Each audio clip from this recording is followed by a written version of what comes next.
웬스데이 마틴이라는 여성이 지은 파크 애비뉴의 영장류라는 책이 있습니다. 저자가 뉴욕의 최상류층들이 사는 동네에 들어가 살면서 그들의 삶을 소설 형식으로 쓴 책입니다. 저자는 인류학을 연구한 두 아이의 엄마입니다. 자녀들에게 더 좋은 교육 환경, 보육 환경을 주고자 맨하탄 어퍼 이스트 지역으로 이사를 가는 것입니다. 집을 먼저 구하려고 합니다. 그런데 마땅한 집이 처음에는 없었는데 딱 마음에 드는 집이 생겼습니다. 그래서 계약을 하려고 하는데 돈이 있다고, 명성이 있다고 그 집을 살 수 있는 것이 아니라는 것입니다. 입주자 운영위원회의 인터뷰에 통과되어야 그 집을 살 수 있다는 것입니다. 서류를 준비해 오라는 것입니다. 신용카드 번호, 자신의 대학 학점, 성적, 그리고 부모와 자녀가 다녔던 학교들, 이런 자료를 준비해 와서 인터뷰를 하고 서류가 통과되어야, 승인을 받아야 그 집을 살 수 있고 그 동네에 들어갈 수 있다는 것입니다. 아이를 데리고 유치원에 갔습니다. 유치원 선생님과 상담하면서 제일 먼저 이런 이야기를 합니다. 우리 유치원은 명문 유치원입니다. 우리 유치원을 나오면 미국의 명문 대학에 갈 수 있습니다. 그러면서 1년에 몇 명이 갔다고, 누가 우리 유치원 출신이라고 그런 이야기를 합니다. 돈만 있다고 되는 것이 아니라 부모의 학벌이나 신분이나 직업이나 배경까지도 다 조사한 다음에 아이를 받겠다는 것입니다. 운동하기 위하여 피트니스 센터에 갔습니다. 가서 보니까 열심히 운동을 하고 있습니다. 고된 훈련을 하고 있습니다. 평범한 직장인들, 평범한 여성들인데도 불구하고 그 고된 훈련들을 다 받아들인다는 것입니다. 뚱뚱한 사람이 없습니다. 모두 날씬합니다. 운동 안 해도 될 만한 사람들인데 땀 흘리면서 그곳에서 훈련받듯이 그렇게 열심히 운동하고 있었던 것입니다. 왜냐? 이렇게 운동을 해야, 날씬해져야 로얄 클럽에 들어갈 수 있다는 것입니다. 옷을 입어도 명품 옷을 입어야 하고, 가방 하나를 들어도 한정판 명품 백을 들어야 대화에 낄 수 있는 그런 분위기, 그런 사회. 자동차를 타도 세계 최고급 자동차를 타고 가야 클럽에 들어갈 수 있는 그런 분위기. 세상에 이런 곳이 다 있나? 내가 배울 만큼 배우고 가질 만큼 가졌어도 세상에 이런 곳이 있나? 문화적 충격을 받게 됩니다. 그러면서 인류학을 공부했던 이 웬스데이 마틴이 생각을 하게 됩니다. 이곳에 사는 사람들의 모습을 보니까 마치 침팬지의 특성과 다를 바가 없구나. 원숭이들 같다는 것입니다. 그 침팬지들의 특성이 무엇인가? 영역을 고수합니다. 영역 싸움을 합니다. 힘을 얻으려고 합니다. 힘을 얻은 두목이 되면, 대장이 되면 자기 곁에 많은 무리들이 따라오게 됩니다. 힘을 잃어버리면 자기 곁에 무리들이 떠나게 됩니다. 이곳에 사는 사람들의 모습이 침팬지의 특성, 유인원과 다를 바가 무엇인가? 살아가면서 얻은 것은 무엇이고 잃는 것은 무엇인가? 진짜 이곳에 살면서 많은 것을 얻고 있는가? 그리고 그 속에 있는 사람들을 자세히 살펴보니까 겉으로는 화려한데 많은 것을 가졌고 야망도 있고 힘도 있고 최고의 환경 속에서 살아가고 있는데 그들의 내면은 그렇지 않다는 것을 발견하게 됩니다. 늘 근심 가운데 있고 강박관념에 사로잡혀 있고 늘 우울증의 위기 속에 빠지고 그리고 불안감에 노출된 사람들, 과연 이 사람들이 정말 행복할까? 그런 마음으로, 내용으로 쓴 책이 바로 파크 애비뉴의 영장류라는 책입니다. 여러분들은 어떻습니까? 여러분이 살고 싶은 곳은 어디입니까? 여러분들이 누리고 싶은 삶은 무엇입니까? 신앙생활하면서 여러분들이 예배도 드리고 양육도 받고 선교도 하고 봉사하면서 여러분이 체험하고 싶은 것은 무엇입니까? 오늘 성경에서 하나님이 모세에게 성막을 지으라고 말씀하셨습니다. 여러분, 성막이 우리가 그동안 본 것처럼 지성소가 있어요. 하나님의 임재하심과 영광과 능력이 있는 곳, 함부로 누구도 들어갈 수 없는 대제사장만 1년에 한 번 들어갈 수 있는 곳, 언약궤가 있는 곳, 지성소를 지으라, 성소를 지으라. 성소, 제사장들이 매일매일 들어가서 떡상 그리고 등잔대에 기름을 채우면서 하나님 앞에 분향하는 곳, 하나님의 영광과 은혜를 받는 곳. 오늘은 그 성소의 뜰을 만들라는 것입니다. 성막의 뜰을 만들고 그 뜰 안에서 하나님이 주시는 은혜를 받아라. 그 뜰은 무엇으로 구성됐어요? 그 성막과 성막 안과 밖을 구별하는 울타리를 만들어라, 들어가는 문을 만들어라, 그리고 번제단을 만들어라, 물두멍을 만들어라, 그리고 이 성막 뜰에서 하나님의 은혜를 받아라. 이것이 오늘 우리에게 주시는 메시지입니다. 오늘 성막들 안에서 이루어지는 그 은혜의 삶을 통하여 우리에게 원하시는 하나님의 뜻이 무엇일까? 오늘 본문 먼저 출애굽기 27장 9절 말씀을 봉독하겠습니다. 9절 한 절 함께 봉독합니다. 너는 성막의 뜰을 만들지니 남쪽을 향하여 뜰 남쪽에 너비가 100규빗의 세마포 휘장을 쳐서 그 한쪽을 당하게 할지니. 아멘. 여기 9절 이하의 말씀을 쭉 읽어보시면 성막의 크기와 그리고 소재를 구체적으로 말씀하셨습니다. 성막의 남쪽과 북쪽의 길이가 100규빗 되게 하라. 100규빗이라면 50m를 말하는 것입니다. 동쪽과 서쪽의 길이는 50규빗 되게 하라. 25m의 길이로 성막의 울타리를 만들라는 것입니다. 그 울타리에 기둥을 세우는데 5규빗마다 2.5m 간격으로 기둥을 세우고 세마포를 두르라는 것입니다. 흰 세마포를 둘러싸라는 것입니다. 기둥의 높이가 5규빗, 2.5m예요. 그러니까 밖에서 보면은 안에 있는 사람들이 보이잖아요. 그냥 하얀색 천으로 되어 있는 울타리만 보이는 그런 성막들의 울타리를 만들라고 그렇게 이야기합니다. 그리고 문을 만들라. 문은 동쪽에 문을 만들되 20규빗, 10m입니다. 10m 크기의 넓은 문을 만들고 그 문으로 성막 안에 들어오라는 거예요. 성막들 안으로 들어오라는 거예요. 하나님의 은혜와 하나님의 회복과 하나님의 생명의 역사를 경험하기 위하여 이 문으로 들어와 나의 은혜를 받으라. 이것이 주시는 메시지예요. 여기 성막들을 통하여 우리에게 주시는 첫 번째 메시지가 있습니다. 그것은 성막들의 울타리를 만들고 문을 만들라고 하시면서 구체적으로 우리 한 사람 한 사람에게, 이스라엘 백성들에게 성막들 안으로 들어오라는 거예요. 밖에서 서성이지 말고 밖에서 구경하지 말고 안으로 들어와서 하나님의 임재하심과 은혜 가운데 예배의 삶이 되어라, 은혜 받는 삶이 되어라. 이것이 오늘 우리에게 주시는 메시지입니다. 여러분, 성막의 문이 하나라고 표현했어요. 아주 큰 10m 정도의 넓은 문입니다. 그런데 우리 16절을 보시면 이 문을 휘장으로 만들라는 거예요. 청색, 자색, 홍색 실과 가늘게 꼰 배실로 수 놓아서 만든 휘장을 쳐서 그 문을 만들어라. 그러니까 분명히 울타리는 구분, 경계선입니다. 거룩함과 세상에 속된 것에 구별선을 만들고 이 문으로, 믿음의 문으로, 은혜의 문으로, 생명의 문으로만 이 성막들 안으로 들어오라는 거예요. 누구든지 들어오라는 거예요. 믿음이 있는 사람이라면, 사모하는 사람이라면, 하나님의 은혜 가운데 회복의 은총을 기대하는 사람이라면 누구든지 이 문으로 들어오라고 말씀하십니다. 여러분, 성막들이 마당이거든요, 뜰이거든요, 광장이거든요. 그렇게 큰 광장은 아니지만 그곳에서 하나님의 임재하심과 은혜를 경험할 수 있는 곳, 오늘의 교회입니다. 믿음의 사람들이 모인 신앙 공동체입니다. 그곳에서 하나님을 예배하고 하나님의 회복하심을 만나라.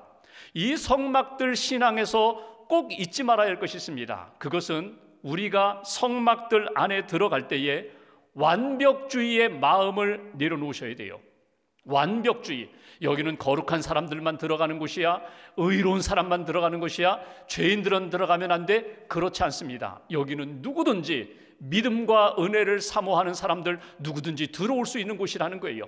나 자신을 보아도 나도 부족합니다, 연약합니다, 아직도 죄가 많아요. 그럼에도 불구하고 나를 불러주셨다는 거예요. 성막들 안으로 들어오라. 그러니까 완벽주의의 마음은 내려놓으셔야 돼요. 내 옆에 있는 사람 완벽한 사람 아닙니다. 여전히 힘든 사람입니다. 죄도 있는 사람입니다. 나와 다르기 때문에 갈등할 수 있어요. 그럼에도 불구하고 성막들에서 함께 믿음으로 예배하고 하나님의 은혜를 받으라는 거예요.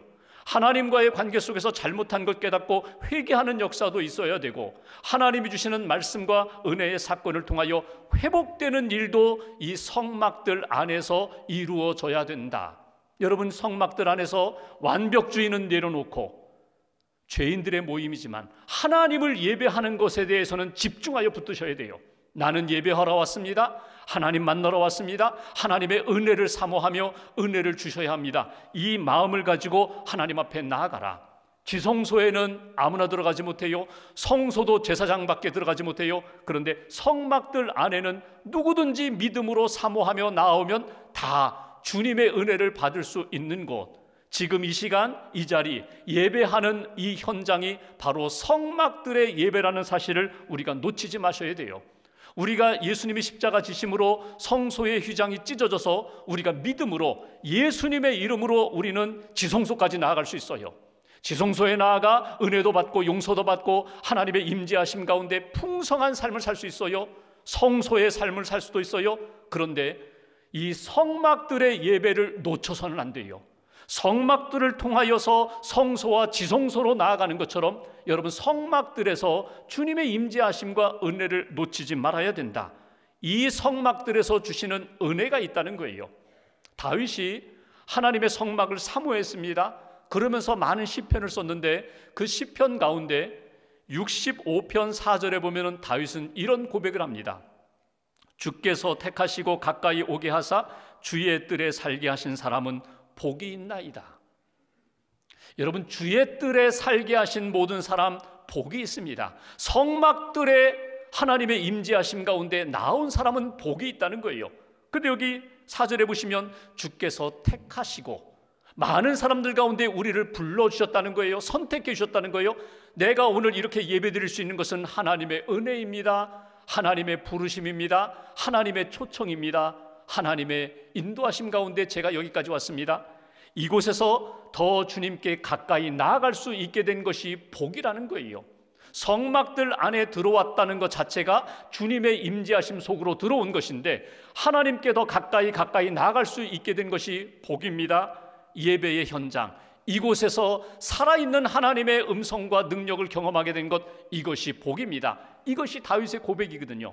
첫 번째로 성막들의 은혜 가운데 하나님, 오늘 우리를 불러주시고 만나게 해주시고 은혜 주신 하나님, 이곳에 들어와 하나님의 은총을 받겠습니다. 다시 한번 마음 문을 열고 함께 하나님의 은혜를 받는 예배자, 하나님의 은혜 가운데 회복되는 하나님의 사람들 되시기를 주님의 이름으로 기원합니다. 두 번째로 성막들에 관하여 하나님이 말씀하신 내용이 무엇입니까? 27장 1절과 2절 말씀 보겠습니다. 제가 봉독합니다. 너는 조각목으로 시띠나무 아카시아 나무로 길이가 5규빗 너비가 5규빗의 제단을 만들되 네모 반듯하게 하며 높이는 3규빗으로 하고, 여기 5규빗이라는 것은 2.5m입니다. 2.5m의 그 정사각형의 제단을 만들고 높이 3규빗 1.5m의 제단을 만들어라. 2절 보십시오.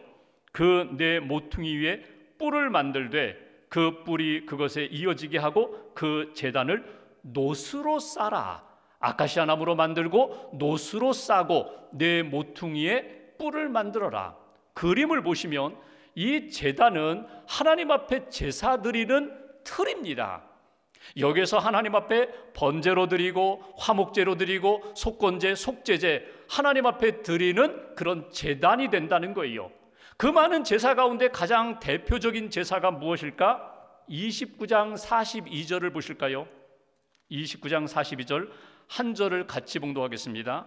이는 너희가 대대로 여호와 앞 회막 문에서 늘 드릴 번제라. 내가 거기서 너희와 만나고 내게 말하리라. 많은 제사 가운데 이것을 번제단이라고 그렇게 부르는 것은 그 많은 제사 가운데 매일매일 아침 저녁으로 하나님의 사람들이, 제사장들이 하나님 앞에 번제를 드리기 때문에 이것은 번제단이다, 주님이 말씀하시는 거예요. 여기에서 하나님 앞에 제사를 드릴 때 내가 만나 주리라, 내가 너에게 말씀을 주리라, 말하리라, 그것이 주시는 내용이에요. 여기서 이 번제단을 통하여 성막들에서 우리에게 주시는 두 번째 메시지, 은혜의 말씀이 있어요. 번제단에 너 자신이 믿음으로 제물을 드리라는 거예요. 하나님 앞에 번제 제물을 드리라, 내가 받아주리라, 내가 너를 만나주리라, 내가 너에게 은총과 말씀을 주리라, 이것이 우리에게 주시는 메시지예요. 여러분, 번제라는 말이 히브리어로 올라거든요. 올라. 그러니까 번제는 다 태워서 하나님 앞에 드리는 제사거든요. 양이든지 소든지 각을 떠서 다 태워서 드리는 제사인데, 하나님이 그 제사, 연기, 그 향기를 하나님이 받아주시겠다는 거예요. 올리는 제사예요. 하나님 앞에 감사함으로, 또 하나는 헌신함으로 드리는 제사입니다. 하나님 앞에 양을 번제로 드리면서 하나님, 이 양을 다 받아주세요. 동시에 이 제물과 함께 나를 받아주세요. 나를 드립니다. 하나님 앞에 번제를 드리면서 나 자신이 참된 예배자로 하나님 앞에, 나를 하나님 앞에 온전히 맡깁니다. 온전히 드립니다. 하나님 붙들어 주세요. 받아주세요. 이것이 번제입니다. 성경에 보면은 번제를 잘 드려가지고 복을 받은 사람들이 있어요. 대표적으로 솔로몬이라는 왕이거든요. 젊은 나이에 왕이 된 다음에 하나님 앞에 1천 번제를 드렸어요. 여기 1천 번제라는 것이 1000번 제사를 드렸다는 것이 아니라 1,000마리의 양으로 제물 삼아 하나님 앞에 번제를 드렸어요. 헌신의 제사입니다. 나를 받아주세요. 나를 붙들어 주세요. 하나님 감사합니다. 하나님이 받으시고 솔로몬에게 말씀하십니다. 내가 너에게 무엇을 주랴? 그때 솔로몬이 이렇게 얘기합니다. 하나님, 듣는 마음을 주세요. 지혜를 주세요. 하나님이 기뻐하시면서 지혜도 주시고 전무후무한 부귀영화의 복을 주셨거든요. 여기 듣는 마음을 주세요. 이게 무엇입니까? 소통케 해주세요. 하나님과 잘 소통하게 해주세요. 막힘이 없게 해주세요. 영통하게 해주세요. 사람들의 소리, 백성들의 소리 잘 듣게 해주세요. 교통하게 해주세요. 하나님이 그에게 그런 복을 주셨어요. 번제로 하나님 앞에 예배를 드렸더니 하나님이 그 예배를 받으시고 소통의 복을 주셨다, 말씀을 주셨다, 지혜를 주셨다, 이 땅의 물질적인 복, 건강의 복을 솔로몬에게 허락하셨다는 거예요. 여러분, 이 시대에 하나님 앞에 번제로 드린다는 의미가 무엇일까? 사도 바울이 로마서 12장 1절과 2절에 이런 표현을 사용합니다. 너희 몸을 하나님이 기뻐하시는 거룩한 산 제물로 드려라. 구약에서는 양과 소를 잡아서 번제로 드렸지만 예수 그리스도 믿는 사람들은 우리가 하나님 앞에 우리 삶 전체가, 우리의 인생과 우리의 몸 전체가 하나님이 기뻐하시는 산 제물이 되어야 한다. 그 제물이 뭐예요? 하나님 앞에서 지금 내가 이 세대를 본받지 않고 하나님이 기뻐하시는 뜻을 붙잡고 하나님 앞에 내 인생을 거는 것, 내 인생을 맡기는 것, 이것이 살아있는 영적 예배가 된다고 오늘 하나님이 말씀하십니다. 성막들 안에 들어오면 제일 먼저 눈에 띄는 번제단에서 하나님 앞에 번제로 드려라. 번제로 제물을 드릴 때 너 자신의 헌신과 감사가 동반되어야 한다. 또 하나 있어요. 번제로 드릴 때 여러분, 희생의 의미를 놓치지 마셔야 돼요. 희생이라는 게 뭡니까? 속죄의 의미거든요. 이 죄를 고백할 때 양을 잡기 전에, 죽이기 전에 양 머리에 손을 얹고 자기의 죄를 다 고백합니다. 그 죄가 양에게 가서 제물이 되어 내가 죽어야 할 번제단에서 양이 대신 번제물이 되어서 하나님 앞에 속죄의 의미로 드린 다음에 나는 용서함을 받는 거예요. 생명을 얻는 거예요. 여러분, 예수 그리스도의 십자가 의미가 무엇입니까? 예수님이 나의 속죄 제물이 되셨거든요. 번제물이 되셨거든요. 나 대신 모든 죄값을 지고 십자가에 달려 돌아가셨거든요. 이 믿음을 가지고 주님 앞에 나와 예배 드릴 때 하나님 나를 용서해 주시고 구원해 주신 하나님의 은혜에 감사합니다. 하나님 앞에 헌신함으로 하나님 앞에서 나를 대신하여 희생하신 예수 그리스도의 생명을 붙잡고 은혜를 붙잡고 하나님 앞에 예배하는 자가 될 때에 너의 예배를 기뻐 받으리라. 너에게 은혜와 복으로 채워주리라. 그런데 여러분, 다시 한번 그림 보십시오. 이 번제단의 그림을 보면은 내 모서리에 뿔이 있어요. 뿔을 만들라고 표현했어요. 이 뿔이 이 제물 번제 드릴 때에 흔들리지 않도록 묶어놓는 그런 역할도 하지만 더 중요한 것은요, 죄인이 하나님 앞에 나아가 죄를 고백한 다음에 나는 죽을 수밖에 없는데 한 번만 더 기회를 주세요, 한 번 더 용서해 주세요, 은혜를 주세요. 그 믿음으로 이 번제단의 뿔을 잡으면 하나님이 용서해 주신다는 거예요. 이스라엘 역사를 보면은 아도니아 같은 사람, 죽을 수밖에 없는데 제단의 뿔을 잡습니다. 번제단의 뿔을 잡자 솔로몬이 그에게 한 번 더 용서하고 기회를 주는 것을 보게 돼요. 하나님 앞에서 우리가 예배를 드리며 오늘 이 예배하는 현장이 번제물로 하나님 앞에 우리가 헌신하며 희생하며 하나님 앞에 감사하며 예배드릴 때 놓치지 말아야 할 것은 하나님 한 번만 더 기회를 주세요, 한 번 더 은혜를 주세요, 용서해 주세요. 제가 믿음으로 살겠습니다. 하나님 기뻐하시는 믿음으로 쓰임받는 인생이 되겠습니다. 이런 결단이 오늘 우리에게 필요하다는 거예요. 여러분, 오늘 우리가 예배를 드립니다. 하나님 앞에 기도합니다. 내가 하나님 앞에 번제물이 되어 하나님 앞에 나 자신을 드립니다. 그런데 여러분, 무엇을 붙잡고 계세요? 무엇을 얻으려고 하고 계세요? 우리는 자꾸 세상에 보이는 것, 세상에 자랑하는 것 붙잡고, 이거 붙잡고 놓지 않고 하나님 앞에 예배드리고 기도하고 이거 끝까지 지키려고 해요. 하나님 앞에서 진짜 붙들어야 할 것은 십자가밖에 없습니다. 예수님밖에 없어요. 여러분, 성막들에서 번제를 드리며 하나님이 기뻐하시는 것은요, 나를 붙잡으라는 거예요. 십자가를 붙잡으라는 거예요. 예수님을 붙잡으면 남은 인생은 내가 너를 붙들 텐데, 이것이 주시는 메시지거든요. 오늘 예배를 드리면서 성막들의 예배, 성막들의 신앙이 무엇인가? 예수님 다시금 붙잡는 거예요. 세상의 것들 내려놓고 나는 주님만 붙잡겠습니다. 심지어 내가 자랑하는 것까지도 다 내려놓고 오직 주님만 붙잡겠습니다. 주님 의지하여, 십자가 의지하여 나의 몸, 나의 삶, 나의 모든 것 다 주님 앞에 드리고 주님이 부어주시는 은혜 가운데 용서도 받고 새로운 은혜도 받고 한 번 더 기회 주심을 붙잡고 믿음으로 사는 것, 이것이 성막들에서 하나님이 우리에게 기대하시는 은혜라고, 이렇게 회복되라고 주시는 하나님의 음성 꼭 붙잡으시고 성막들의 신앙으로 회복되는, 주님을 붙잡고 십자가를 붙잡는 저와 여러분들 되시기를 주님의 이름으로 기원합니다. 마지막 한 가지, 30장 말씀 보실까요? 30장 18절 19절.